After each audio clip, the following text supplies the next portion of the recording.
In other entertainment news, on the local front, teen king Daniel Padilla confirms it was his voice on an audio recording circulating online. The recording has Daniel saying he was excited about having received a text message from Jasmine Curtis Smith. The 19-year-old actor admits his rumored girlfriend, Catherine Bernardo, was hurt by it, but they have since patched things up. Daniel also said he is saddened by the action of a person whom he thought was a friend. Sobrang thankful na ang dami kong nakikong tao sa akin. Lahat ng mga sumuporta sa akin, talagang thankful. At may request lang pala ako yung mga taong ibang mga nasangkot sa something. Ano ba nangyari? Di ko alam na nangyari. Na-involve yung pangalan? Oo, itigilan po natin. Alam naman natin na talagang nalungkot din si Catherine. Dahil misunderstanding eh. In-explain ko na lahat. Naintindihan niya naman. At yung yakap na yun ay talagang pagpapasalamat na pinatawad niya ako.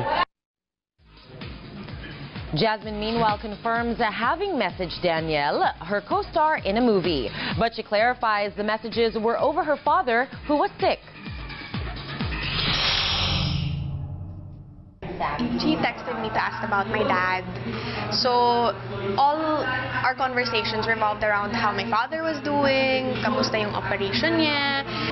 Really, everything revolved as if we were friends, and you know, I thought nothing else of it, and nothing else was meant from the text aside from, you know, concern. When I heard the audio, I didn't assume it was me. I didn't hear it properly. It was very muffled. So, ano na lang, parang okay, people are thinking it's me. Sige, parang kayo na lang bahala kasi ayoko na naman mag-assume bilang I saw everything as friendship lang naman yung na-insinuate ko. The only way I'm affected is that I feel for both Catherine and Daniel because I understand how strong their love team is, and of course for Daniel, whoever he was opening up to or talking to, I'm sure it was someone that he trusted, so it kind of hurts that, you know, this would come about. But also, I don't want to interfere with his relationship with Catherine, and I don't want to be labeled as anything else. Sino ba naman ako to do that, diba? I mean, I'm just trying to make friends in this industry.